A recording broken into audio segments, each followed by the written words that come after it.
¿Cómo están hoy? Excelente, oigo por ahí. Esa respuesta me gusta.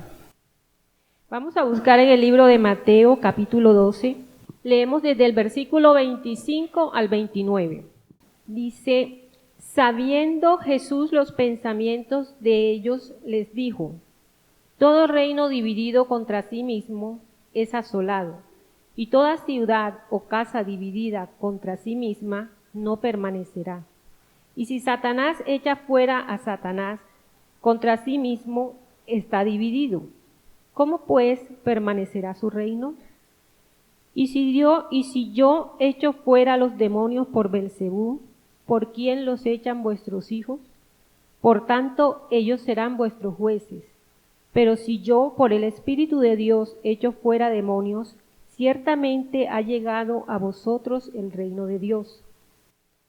Porque, ¿cómo puede alguno entrar en la casa del hombre fuerte y saquear sus bienes si primero no le ata? Y entonces podrá saquear su casa. Amén. Es fundamental para nosotros entender que una casa es un lugar de gobierno. Cuando habla aquí en la Biblia de casa, está hablando de un lugar de gobierno y que ese lugar hay que administrarlo, hay que cuidarlo para que pueda permanecer, ¿cierto?, firme y no sea destruido. Amén. El domingo pasado estuvimos tratando el tema tiempos de alineamiento y estuvimos considerando lo que era el hombre fuerte, ¿cierto?, de las dos formas en que se interpreta el mismo texto. En Lucas 11 fue esto, y cómo hace Dios o cómo nos usa Dios a nosotros como iglesia para entrar y derribar el hombre fuerte, atarlo y tomar ese lugar y liberar las almas para Cristo. Amén. Pero también aprendimos cómo Satanás utiliza el mismo principio para también atar al hombre fuerte en cada hogar, en la iglesia, y también entrar él a tomar posesión de los hogares, de las familias, de las personas, etcétera. Amén. Ahora aquí en Mateo estamos viendo que en el versículo 29 dice, porque ¿cómo puede alguno entrar en la casa del hombre fuerte y saquear sus bienes si primero no le ata? Y entonces le podrá saquear su casa. Amén. Está hablando de una casa que tiene que ser guardada, ¿cierto? Entonces, cuando aquí la palabra de Dios nos habla de casa, se está refiriendo a varias cosas. En primer lugar, cuando nos habla de casa, nos está hablando de nosotros mismos. Nosotros somos la casa de Dios, ¿cierto?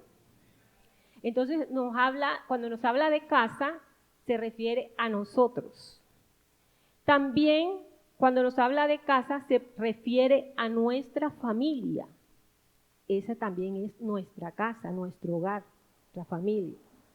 Pero también, en tercer lugar, cuando nos habla de casa, se refiere a la iglesia, que también es la casa de Dios, ¿cierto? Y en cuarto lugar, cuando nos habla de casa, se refiere a ciudades, países, territorios, a nivel mundial general. Pero acá también, aparte de casa, nos está hablando de reino, ¿cierto? Está hablando de una casa dividida no prevalece, pero un reino dividido tampoco prevalece, ¿cierto? Cuando nos está hablando de reino en la iglesia, en la palabra, se refiere también a 6 cosas. Una de ellas es, ¿quién gobierna? ¿Quién gobierna esa casa? Cuando estamos hablando de reino. ¿Qué reino gobierna? ¿A quién le obedece? ¿A quién se le obedece en ese reino? ¿Qué idioma hablamos? Porque cada reino tiene su idioma, ¿cierto? Aquí no hablamos lo mismo que se habla en China, ¿o sí? No. Cada territorio tiene un idioma. Entonces, el reino de Dios tiene un idioma y el reino de las tinieblas tiene otro. Pero a veces decimos que estamos en el reino de Dios y hablamos como si estuviéramos en el reino de las tinieblas. Por eso le pregunto, ¿qué idioma hablamos? ¿A quién le creemos? ¿A qué rey le creemos? No, estoy en el reino de luz, pero le estoy creyendo las mentiras a Satanás. Entonces, ¿a qué rey le estoy creyendo? También, número 5, ¿bajo qué leyes estamos? Cada reino tiene sus leyes, tiene sus estatutos. Entonces, ¿a cuáles de esos estatutos, a cuáles de esas leyes me someto yo? Y sexto, ¿a quién le servimos? ¿A qué reino le estamos sirviendo? Entonces, vemos que en esta palabra que leímos, a Jesús lo estaban acusando de que él había echado fuera demonios en nombre de Belcebú. Ese era el tema. Si usted lee el contexto en su casa, él había liberado a un endemoniado que tenía un espíritu mudo y ciego, y él lo sanó. Entonces empezaron a acusarle y a decir que él había echado fuera esos demonios en nombre de Belcebú. Y es entonces cuando él le dice en el versículo 26, si Satanás echa fuera a Satanás, contra sí mismo está dividido. ¿Cómo pues permanecerá su reino? Él está hablando de un reino que no puede estar dividido. Amén. Parece mentira, pero el reino de las tinieblas a veces es más unido que el reino de la luz. Y lo vamos a ver en el transcurso de esta enseñanza. Entonces, cuando nosotros hablamos de reino, estamos hablando de un sistema de gobierno. Es un sistema de gobierno que puede estar sobre una persona, una familia, la iglesia, una ciudad, un país, un territorio. Amén. ¿Estamos claros en ese concepto? Bien. Entonces, para nosotros saber en qué reino estamos, debemos saber quién nos gobierna. Si yo le preguntara a usted en esta mañana, ¿usted sabe quién lo gobierna? No me conteste, piense ahí, contéstese usted mismo. ¿Quién lo gobierna a usted? Bueno, vamos a Lucas 11. En Lucas 11, 21, que leímos el domingo pasado, dice: cuando el hombre fuerte y armado guarda su casa, en paz está lo que posee, ¿cierto? Cuando el hombre fuerte y armado. El domingo pasado quedó claro lo que significa el hombre fuerte y cuál es la armadura del hombre fuerte. Entonces dice que cuando este hombre está guardando su casa está en paz. ¿Qué significa paz? Paz viene de la raíz irene, que significa armonía. Cuando hay paz, hay armonía.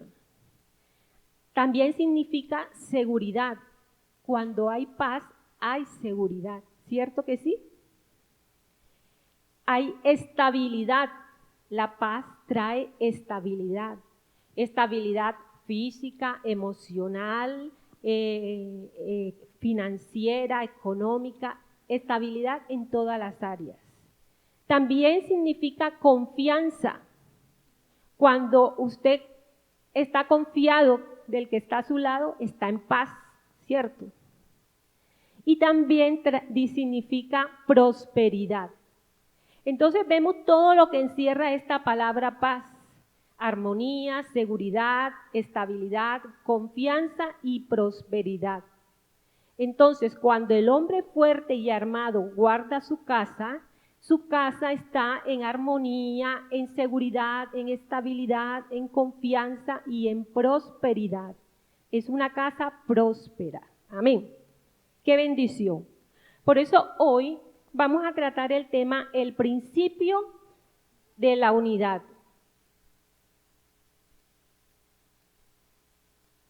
el principio de la unidad. Dios opera en la unidad. ¿Usted lo sabía? Claro que sí. Esa es su atmósfera. Donde hay unidad está Dios. Donde no hay unidad, ¿qué pasa? No está Dios. Dígalo sin miedo. Exacto. Donde hay unidad, como está Dios, hay paz y hay bendición. Y la paz trae todo lo que leímos anteriormente. O sea, que donde hay paz está Dios y todo prospera. Amén. ¿No creen que esa es una bendición grande? Vamos a buscar Juan 17, versículos 22 y 23. Juan 17, 22 y 23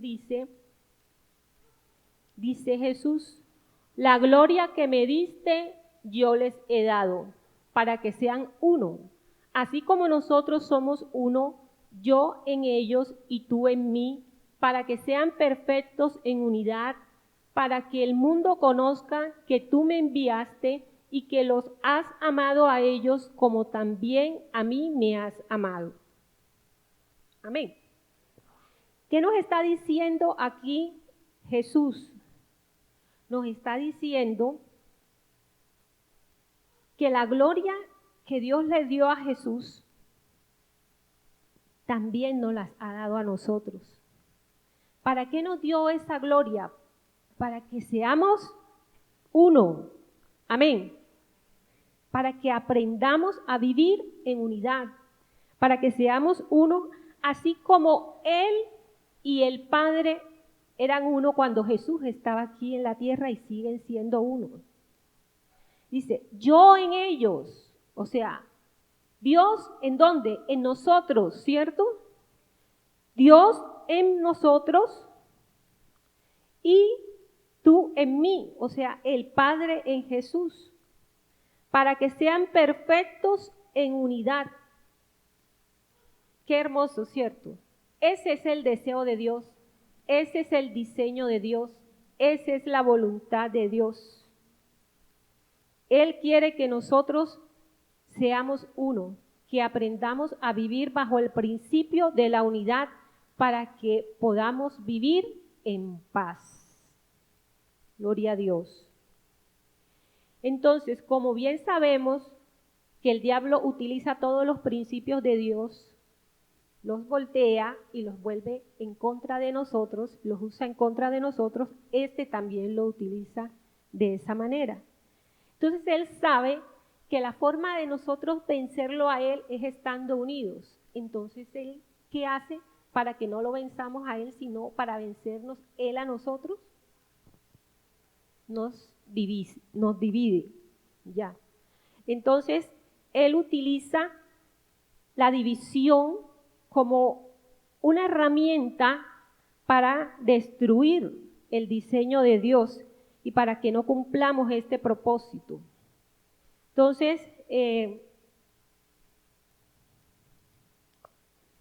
diablo para tomar una casa, lo primero que hace es dividirla. Él comienza con una división para poder destruir la casa. Porque la intención de él no es dividirla, la intención de él es destruir la casa. O sea, destruir su vida, destruir su familia, destruir la iglesia, destruir las ciudades, las naciones, el mundo. ¿Ve? Ese es el diseño de él. Entonces, vamos a ver primero la casa como individuo. Vamos a Génesis 37, versículos 3 y 4. Génesis 37.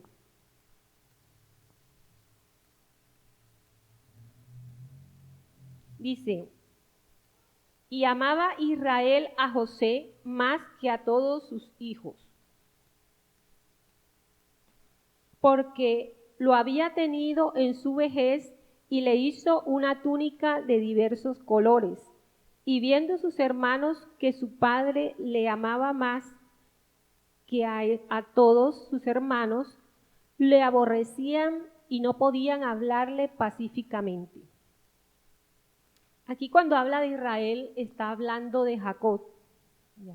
Ustedes saben que Jacob tuvo 12 hijos, entre ellos estuvo a José y Benjamín, que eran los dos últimos, y era al que más amaba era a José. Entonces, Jacob no estaba gobernando bien su casa. ¿Por qué? Cuando hablo su casa me refiero a su parte interior, a él mismo. ¿Por qué? Porque él estaba dividido. Él estaba dividido porque sus afectos no eran los mismos para todos sus hijos, sino que amaba más a un hijo que a los demás. Y ya desde ahí, ese principio está violando el diseño de Dios, ¿cierto? Porque el diseño de Dios es que nosotros nos amemos todos, ¿cierto? Y que más en una familia el padre tiene que amar a todos sus hijos por igual. Sin embargo, eso no estaba pasando en la vida de Jacob. Él amaba más a José y él no lo ocultaba, sino todo lo contrario, él lo expresaba. Cuando él le hace una túnica de colores, usted dirá, bueno, ¿por qué la Biblia dice que le hizo una túnica de colores, una ruana? ¿Qué de malo tiene que el papá le haya hecho una ruanita de colores a José, que tenía mucho frío? Eso no tiene nada de malo. Lo que pasa es que esa túnica de colores representaba algo muy especial para los judíos y solamente se le entregaba al primogénito, al que iba a heredar la mayor parte de la herencia de su padre. Eso era lo que le estaba diciendo. Él estaba diciendo a sus hermanos, él va a gobernar sobre ustedes porque él es mi escogido y a él yo le voy a dar la mejor parte de la herencia. Eso hizo que aflorara los celos entre sus hermanos, la envidia entre ellos, y aparte de eso, Jacob mandaba a José a espiar a sus hermanos. Vaya, vea qué están haciendo sus hermanos, venga y me cuenta. Entonces, como ellos no andaban haciendo nada bueno, siempre le traía quejas o malas razones de lo que él estaba haciendo y había, supongo yo, consecuencias en sus hermanos, en castigos y cosas así. Entonces, el padre estaba utilizando a su propio hijo para ponerlo en contra de sus hermanos. Entonces, estamos viendo aquí que ¿quién estaba gobernando en el corazón de Jacob? ¿Quién estaba gobernando? ¿Cómo estaba el corazón? ¿Cómo estaba la mente de Jacob? Que estaba haciendo eso con sus propios hijos. Entonces, si nosotros vamos un poquito más atrás, sabemos que Jacob tuvo un hermano, ¿cierto? ¿Cómo se llamaba? Esaú. Y sabemos que entre Jacob y Esaú hubo también una riña bien tremenda. Y que Jacob le robó la primogenitura a Esaú, ¿cierto? Y que Jacob era el favorito ¿de quién? De mami. Y Esaú era el favorito ¿de quién? De papi. O sea que eso venía de herencia, eso venía de atrás, ya. Y se estaba manifestando en Jacob. Pero ¿sabe qué es lo más tremendo? Lo más tremendo es que Jacob tuvo una experiencia tremenda con Dios. Cuando él luchó, como dice la Biblia, que luchó Jacob con el ángel en Peniel. Y le dijo, si no me bendices, no te vas. Y de ahí el Señor le cambia el nombre y le pone un nombre nuevo que se llama Israel. Amén. Que significa príncipe. Porque Jacob significaba engañador, mentiroso. Entonces él tiene una experiencia con Dios. Dios lo reviste a él con su gracia. Conoce a Dios. Sin embargo, se dejó robar toda esa armadura que Dios colocó en la vida de Jacob. Y se la dejó robar porque se dejó llevar por sus sentimientos, por sus emociones y empezó a abrir puertas y trajo como consecuencia la división en su familia. Trajo la discordia y abrió una brecha. Y entonces allí vemos que continuó propagándose en sus hijos. Ahora, nosotros también debemos tener en cuenta qué cosas vienen también de nuestra familia y nosotros debemos pararnos firmes y ser esos hombres fuertes que guarden nuestra casa, que guardemos nuestra mente, nuestros recuerdos, como hablamos el domingo pasado, nuestras emociones, todas esas experiencias del pasado, todo eso puede todavía estar activando en nosotros que estemos siendo gobernados por otro reino y nosotros creamos que estamos en el reino de Dios como lo creía Jacob, ¿cierto? Y quizá están transmitiendo a las nuevas generaciones las mismas cosas. Entonces, vamos a seguir viendo el número 2, la casa como familia. La causa real de las divisiones en la familia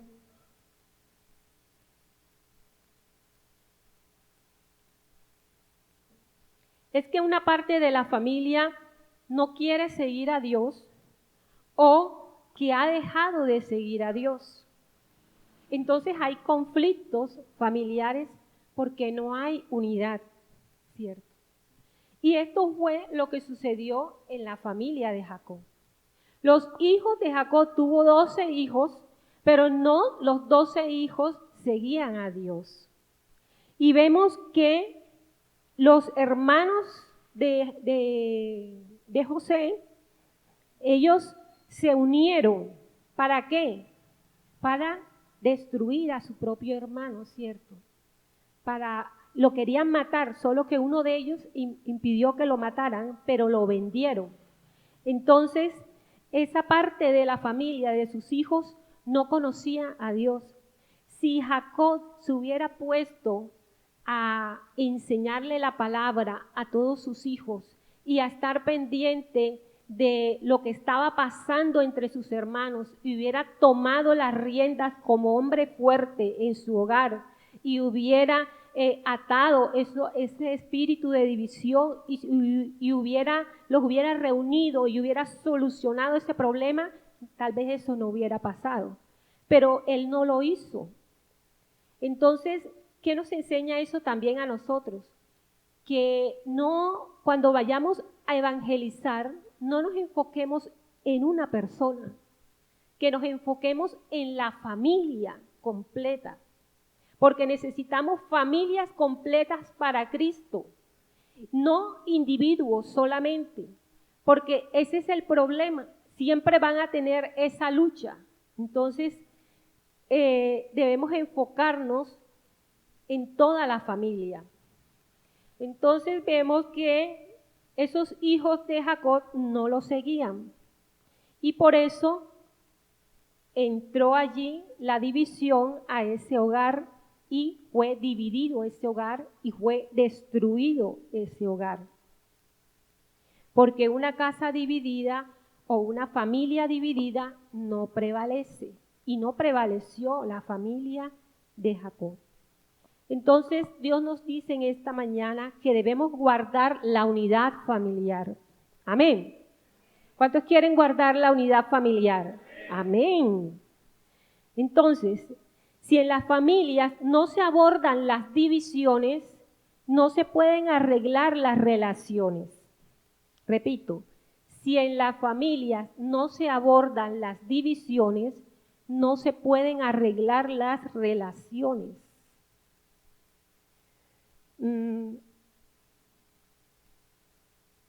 El camino para destruir una familia es dividirla, y ese es el arma que Satanás utiliza y que siempre le ha funcionado.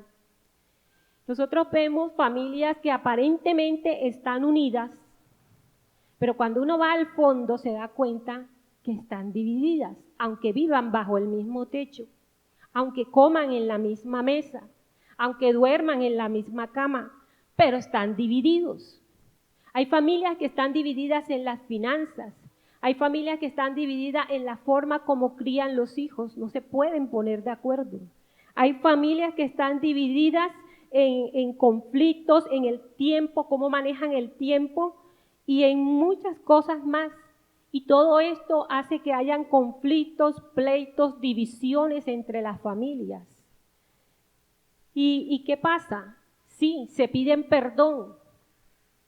Se piden perdón 20 veces y siguen haciendo lo mismo 20 veces más. Entonces, el perdón resuelve la ofensa del momento, ¿cierto? Discúlpame porque te quité el plato de aquí y lo puse allá, está bien, no lo vuelvo a poner. Para poner algo sencillo, como ejemplo. Se resuelve con el perdón la ofensa, pero el problema de la división no se resuelve. Y por eso es que sigue y sigue repitiéndose la misma situación. Entonces, debemos resolver el problema de la división. Las familias tienen que madurar, reunirse y hablar con madurez las cosas, aunque duela, aunque quizás muchos tengan miedo de que el embrollo se vuelva más grande, pero si no se abre la herida y se saca de raíz lo que está allí dentro, de nada vale que la cerremos, le pongamos pañitos de agua tibia y la maquillemos con un poquito de base. Amén. Porque tarde que temprano cualquier roce hará que nuevamente aflore lo que está dentro. Esta situación pasó con el mismo Jacob y Esaú. La Biblia nos dice que, ¿se acuerda que ellos pelearon y que Esaú juró que iba a matar a su hermano Jacob? La madre escuchó y corrió y le dijo a Jacob, vete hijito porque tu hermano te va a matar, vete para donde tu tío Labán, y lo manda para allá. Él dura mucho tiempo allá, se casa, tiene sus hijos y luego él sale y cuando va en el camino le dicen los siervos, Jacob, Jacob, allá viene tu hermano Esaú. Y él se le armó la grande. Se llenó de miedo y ahí fue donde fue a Peniel a buscar a Dios. Y tuvo ese encuentro con Dios. Cuando ya Dios le da la victoria y él se encuentra con su hermano, ellos arreglan su ofensa, se perdonan. Pero dice la Biblia que ellos al final cada uno cogió por su camino. Y la Biblia no vuelve a hablar más si ellos se volvieron a hablar, si se reunieron en diciembre para partir el pavo. No dice nada. Solamente que cada quien cogió por su camino. Ahora, arreglar la ofensa y pedir perdón está bien, excelente. Pero si no se cierra la brecha, cada uno va a coger por su camino. Amén. Y eso significa que la división va a prevalecer. Entonces, eso fue lo que pasó en la vida de Jacob. Ahora vamos al tercer punto. La casa como iglesia. Cuando la Biblia nos habla de la casa como la iglesia, nos está hablando que la iglesia no la mantiene firme y unida las estrategias humanas. La iglesia no la unen charlas motivacionales, no las unen prédicas que activen nuestras emociones, no la mueven actividades y vámonos al paseo y vámonos allá y esto y lo otro. Eso no une la iglesia de Jesucristo. Lo que mantiene firme y unida la iglesia de Jesucristo es el amor. Amén. Es cuando nosotros realmente estamos unidos con Dios primero que todo. Esto es lo que hace que una iglesia permanezca, la unidad, la unidad. Cuando la iglesia no guarda la unidad, el diablo provoca división en la iglesia. Cuando el individuo, cuando hablamos ya de persona, la persona no está en unidad dentro de sí misma como no la estuvo Jacob, va a provocar división donde quiera que vaya y donde quiera que esté. Y si viene a la iglesia, va a provocar la división en la iglesia porque el individuo todavía no ha encontrado la unidad con Dios. Amén. Entonces, la única forma de detener la división en la iglesia es a través de la unidad. El diseño del reino de los cielos es la unidad. En el reino de los cielos no hay cabida para los llaneros solitarios. No hay cabida para los cuzumbos solos.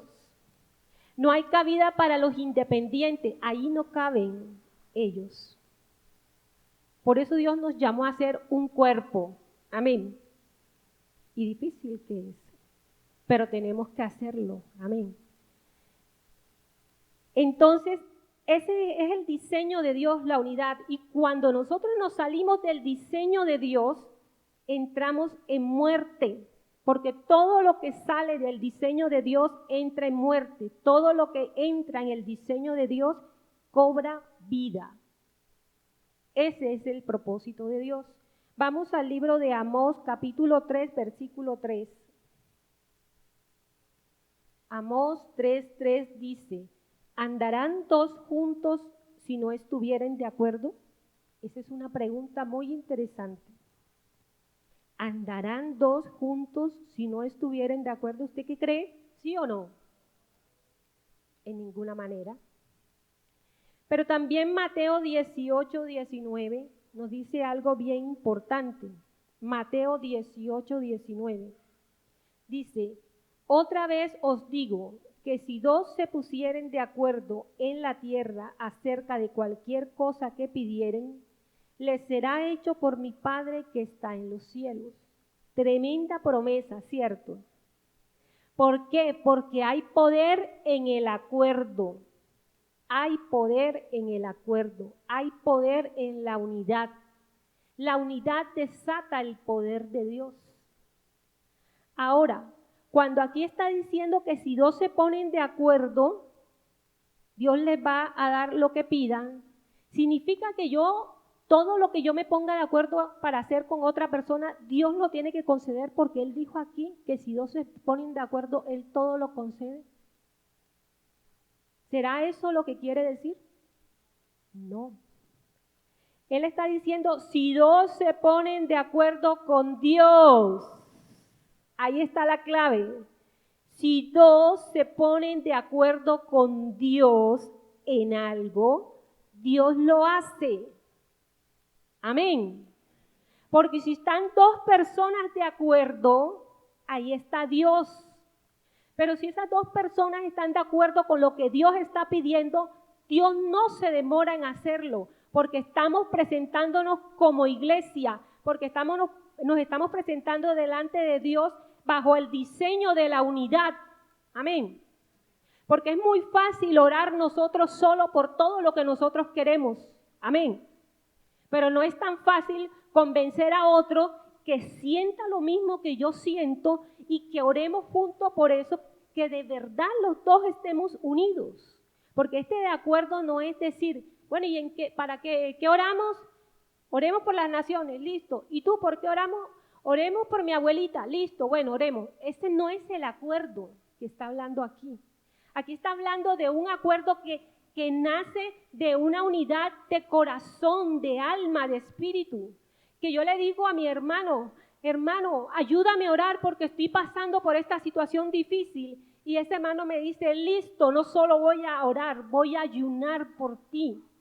Voy a meterme en 3 días de oración por esa situación y le estoy llamando y le estoy diciendo cómo vamos, cómo va la situación. Ya estoy orando, ya llamé a otros hermanos más a orar, ya hice esto, ya hice lo otro. Y tú le ves a él esa carga que tienes tú y tú lo ves que él te acompaña en tu dolor, en tu situación.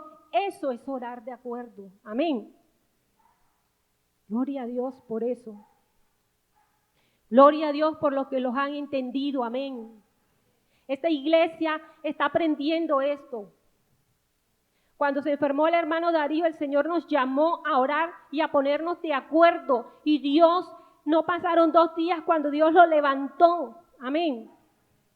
Ahora que mi esposo se enfermó, también nos pusimos de acuerdo. Y no solamente nos pusimos de acuerdo esta iglesia, se puso de acuerdo iglesia de Barranquilla, de Santa Marta, gente de Canadá, gente de Estados Unidos, gente de todas partes, llamaban pastores a orar por él y estaban de acuerdo, nos pusimos de acuerdo y algo maravilloso pasaba, que ni la morfina, ni la iosina, ni ninguno de los medicamentos que le podían, nada le quitaba el dolor a él se retorcía del dolor.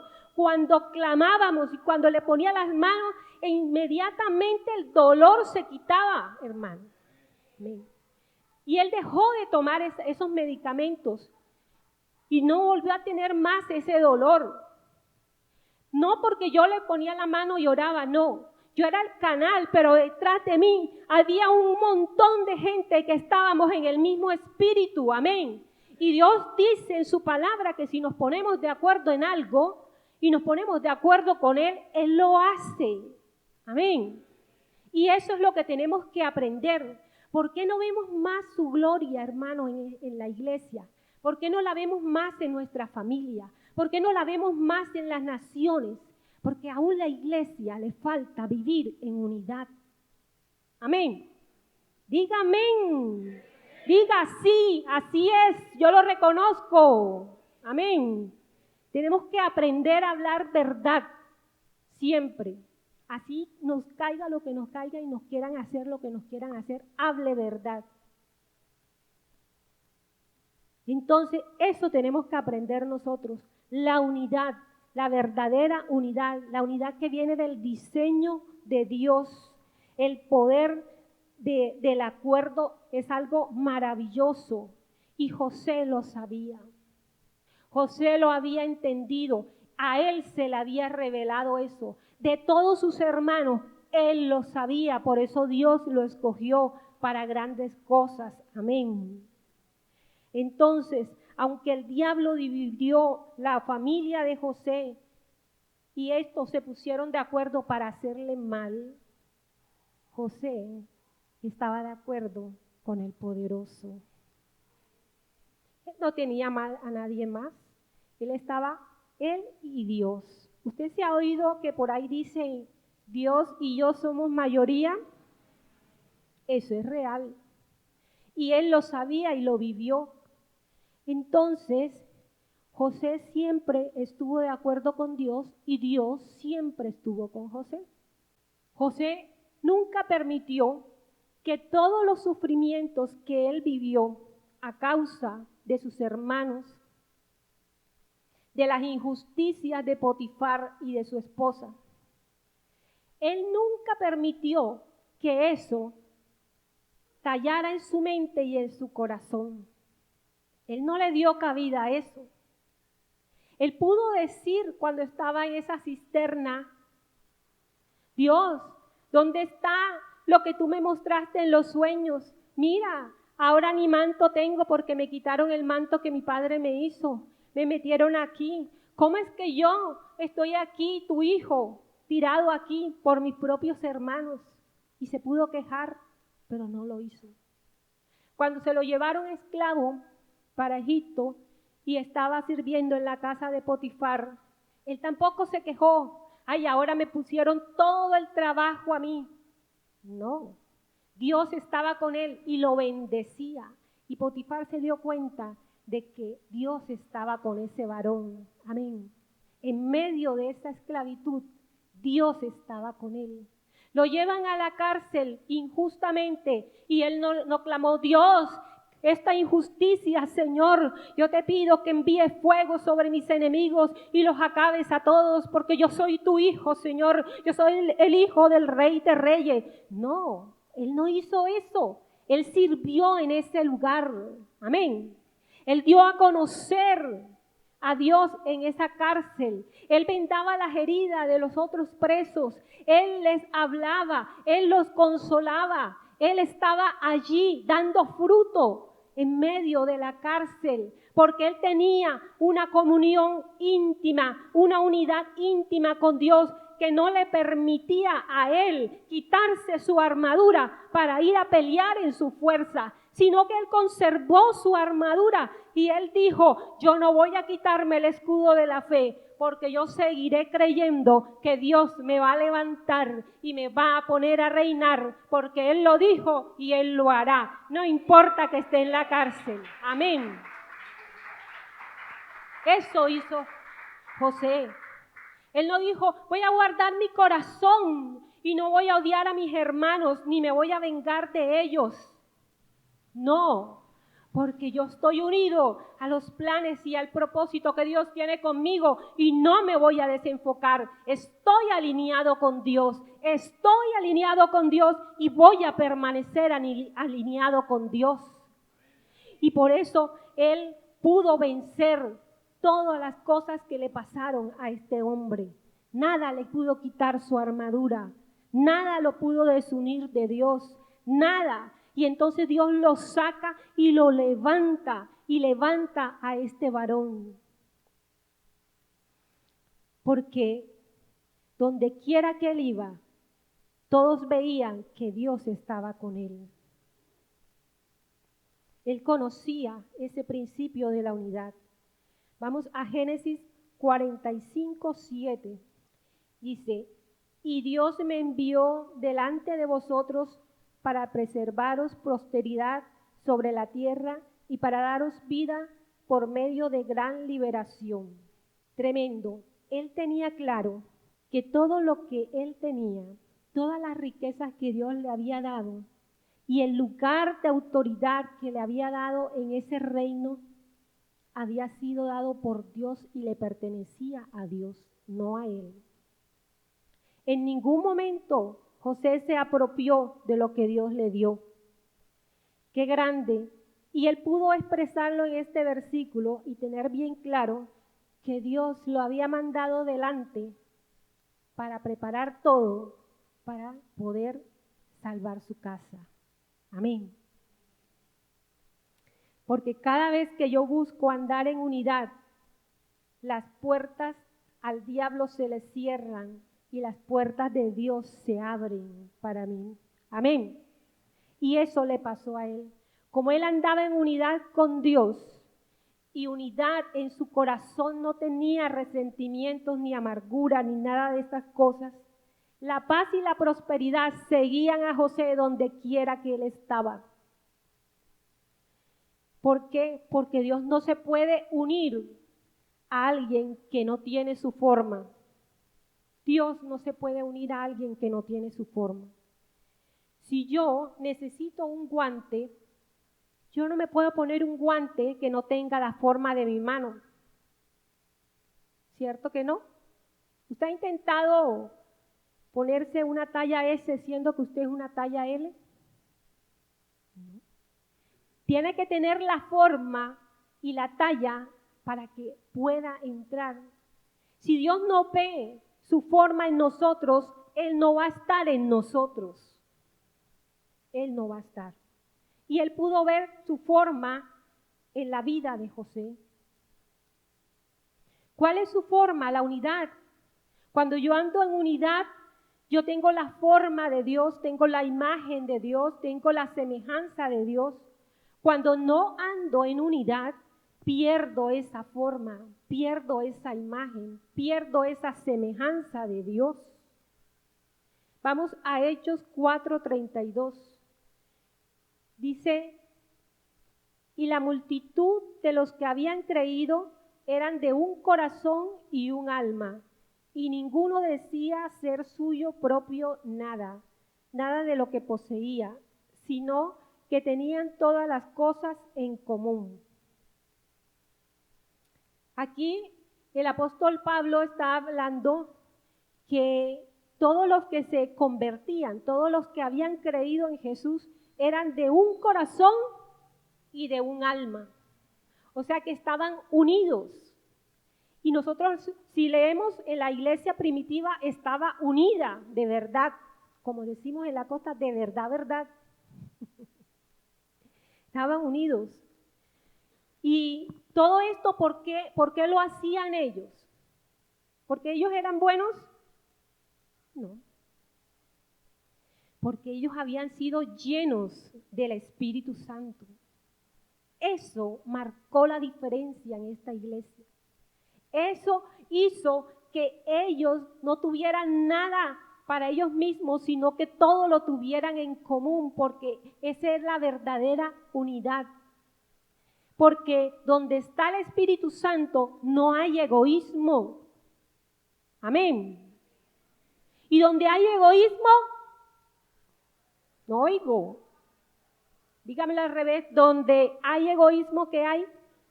No está el Espíritu Santo. No está. Busquemos Filipenses 2, versículos 4 y 5. Que lo leyó Mayrín al principio, pero no estábamos de acuerdo. Ni siquiera sabía que iba a leer ahí.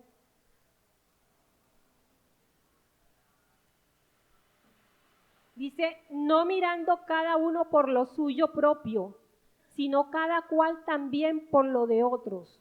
Haya pues en vosotros este sentir que hubo en Cristo Jesús. Ya ustedes saben, Mayrín lo explicó bien. Jesús no se aferró a lo que él tenía en el cielo, sino que se despojó de todo para hacerse como uno de nosotros, humillándose, haciéndose como uno de nosotros. ¿Para qué? Para darnos todo a nosotros. Amén. Quizás el diablo cuando vio a Jesús colgado y el mundo cuando vio a Jesús colgando en una cruz dijo, este es el Hijo de Dios, ya lo vencí, ya lo derroté. Eso decía él. Y Jesús allá en la cruz dijo, pues ahora te he vencido. Amén. Y entonces el diablo decía, si vi públicamente, todos están viendo que el Hijo de Dios está ahí clavado y no puede hacer nada para defenderse. Y Jesús decía, yo te exhibí públicamente y derroté todo el acta de decretos que tenías contra ellos. Amén. Y él decía, cuando Jesús murió, por fin murió, ya he ganado la victoria. Y al tercer día resucita Jesús y le dice, antes de salir de allá le dice, trae acá las llaves, porque ya yo te vencí y tú no tienes nada en contra de mí, porque la Biblia dice que la paga del pecado es muerte. ¿Dónde están mis pecados? Sácamelos, ¿dónde están? No hay, entonces no hay muerte que me pueda retener. ¿Dónde está muerte tu aguijón? ¿Dónde está sepulcro tu victoria? Que no pudiste retener al Cristo de la gloria. Y le arranca las llaves para dárselas a quién, hermano, a quién, a ti, mi hermano, y a mí. Es que es poquito lo que Dios hizo. Él venció para que tú venzas, para que dejes de estar viviendo en la cisterna, para que dejes de estar viviendo en la cárcel, para que dejes de ser esclavo, para que seas libre, para Él poder usarte como usó a José y sacarte de allí, de esa cárcel, de esa prisión, de esa tiniebla y colocarte en ese palacio para que gobiernes y seas un hombre fuerte dentro de ti, en tu familia y en tu iglesia y en la casa y en el barrio, en la ciudad, donde quiera que vayas, en la universidad, en el colegio, en todas partes. Tú eres el hombre fuerte. ¿Por qué te estás dejando vencer si ya Cristo venció por ti en la cruz del Calvario y Él derrotó tus enemigos? ¿Por qué te estás dejando derrotar, iglesia de Jesucristo?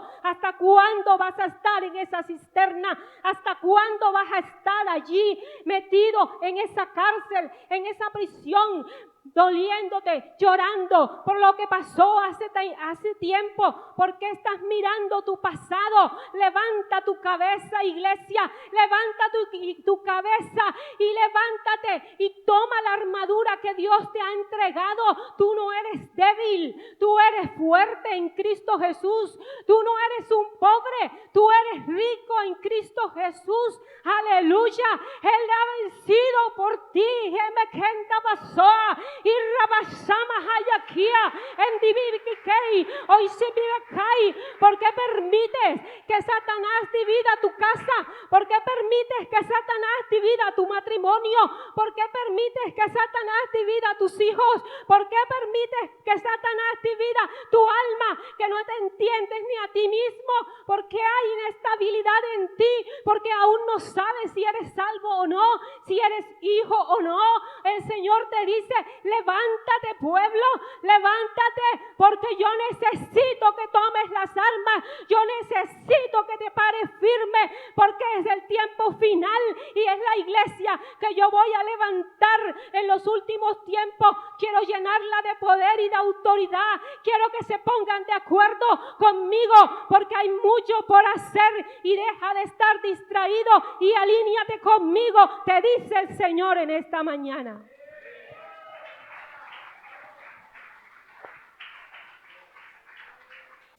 Filipenses 2, versículos 20, 21 y 25. Dice el 20: pues a ninguno tengo del mismo ánimo y que tan sinceramente se interese por vosotros. Estaba hablando el apóstol Pablo de su discípulo Timoteo. Pero luego dice: porque todos buscan lo suyo propio, no lo que es de Cristo Jesús. 25. No tuve por necesario enviaros, mas tuve por necesario enviaros a Epafrodito. O sea que el apóstol Pablo iba a enviar a Timoteo, pero por alguna razón no pudo ir Timoteo, y le escribe esta carta y les dice que les va a enviar a otro discípulo llamado Epafrodito, que ellos no conocían. Y entonces él le da unas referencias de este varón para que ellos sepan quién va para allá. Y le dice: Epafrodito, mi hermano. Tremendo, ¿eh? Cualquiera a usted le diría: este es mi hermano.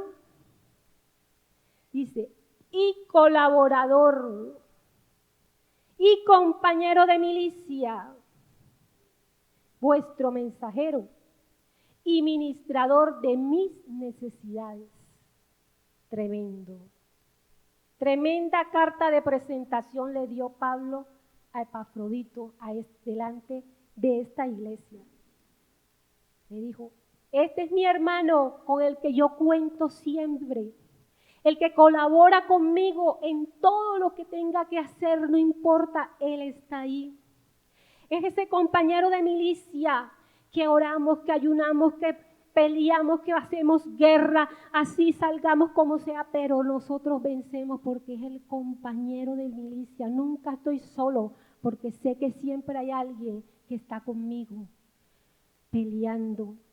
Es vuestro mensajero, pero es el ministrador de mis necesidades. Cuando yo necesito algo, voy donde Epafrodito y sé que si lo tiene, me lo da, y si no lo tiene, me lo consigue. Amén. ¿Será que hoy en día la iglesia es así? Dice: todas estas cualidades que describe Pablo de Epafrodito, también las tenía José. Estos varones verdaderamente eran unos hombres fuertes, valientes y bien armados. Amén. Porque José, él cuando se vio frente a sus hermanos, lloró muy amargamente, lloró mucho. Dice que sus gritos se oían a lo lejos. Y él no solamente le dijo: tranquilos, yo los perdono, sino que él, después que él fue restaurado, Él era un hombre fuerte que nunca dejó que su casa, su interior, fuera saqueada por el enemigo. Fue un hombre fuerte que nunca dejó que su familia, sus 2 hijos, nadie entrara, que el Satanás jamás entrara a su familia, como había entrado en la familia de su padre. Pero ahora que tiene a sus hermanos allí, Dios lo usa para restaurar su familia.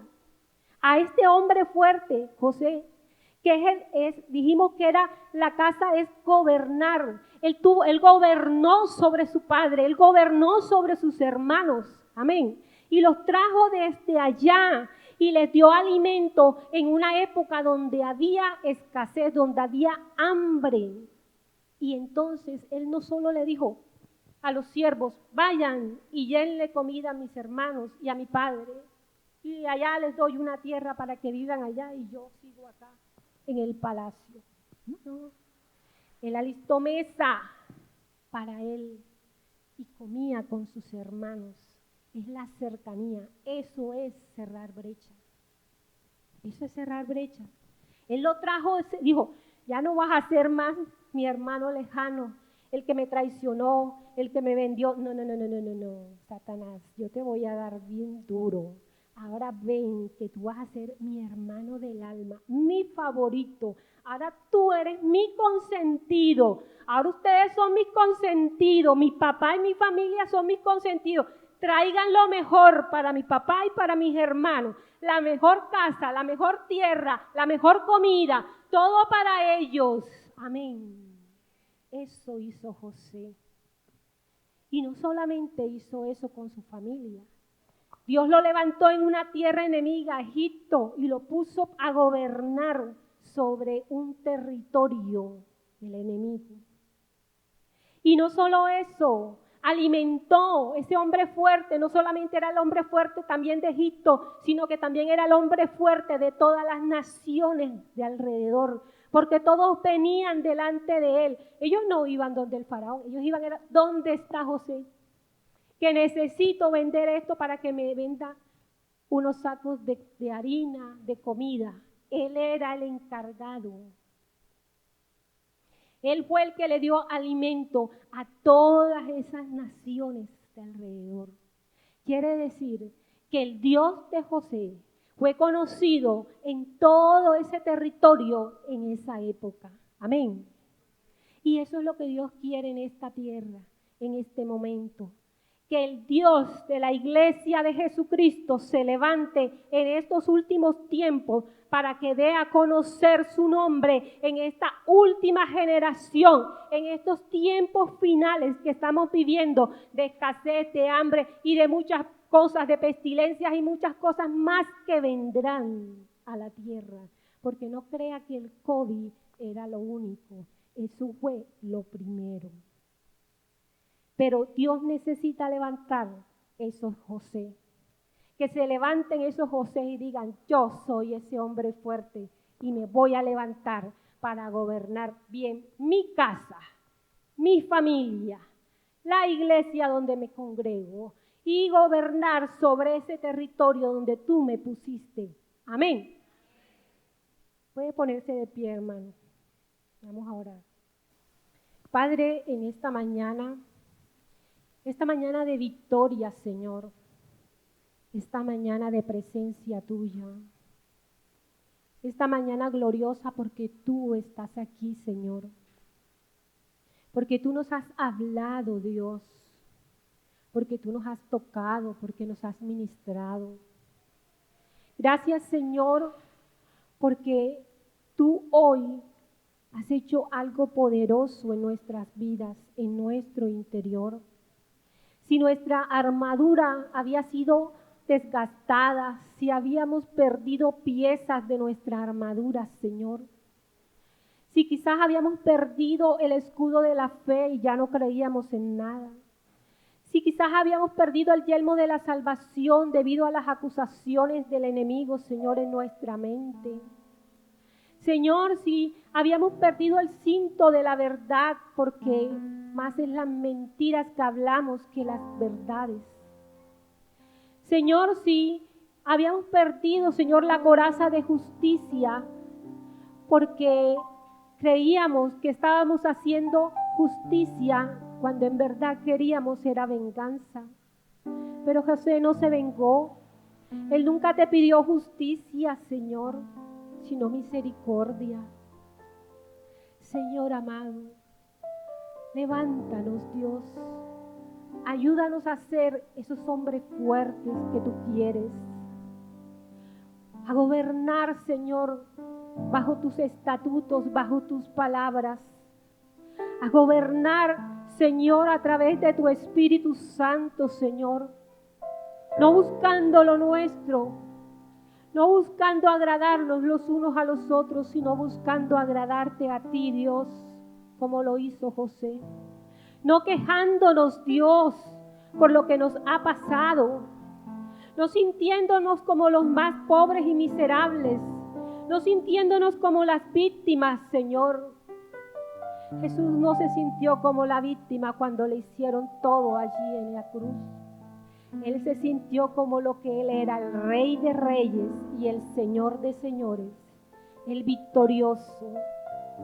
Gracias, Dios, porque todo lo que hemos pasado es porque tú nos estás formando, porque tú nos estás dando esa forma, Señor, para que nos podamos unir a ti, Señor, para que nosotros nos unamos a ti, para que nosotros nos unamos a tu propósito, Señor, para que seamos ese ejército valiente, Señor, de los últimos tiempos.